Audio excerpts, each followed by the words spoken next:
So for the normal person, the normal Joe out there, when we start looking at all these standards from, EN 397, and we get into ARPD 10-02 and the ABCs and QRTs, they're like, I don't know what standard is and what should I look at? So the first question I have for you is, can you explain some of the standards for blunt impact?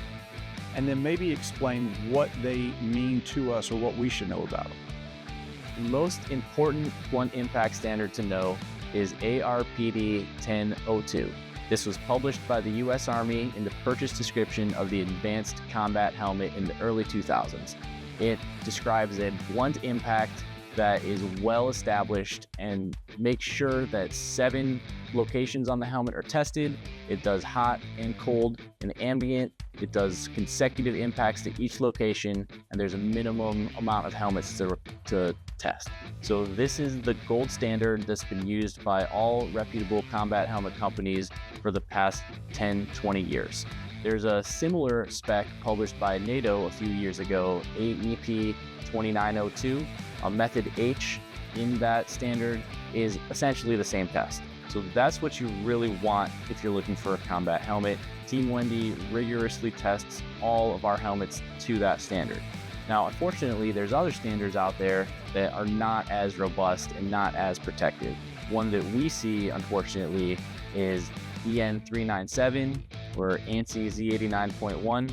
Those are cherry-picked from industrial safety helmets, hard hats basically.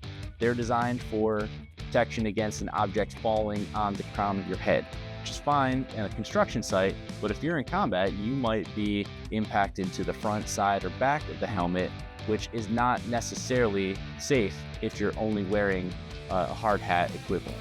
Yeah, unfortunately, we can't walk out into a combat situation or a riot situation and be like, time out, you can't throw it there, you gotta hit me here. That's just not reality.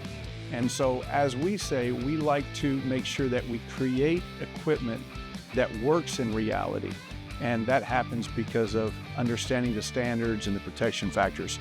So if you were telling someone to make that very concise, if you said, hey, these are the couple standards you should look for in a helmet, what would you tell them, just to reiterate? ARPD 1002, that's the U.S. Advanced Combat Helmet, or NATO's standard AEP 2902 Method H.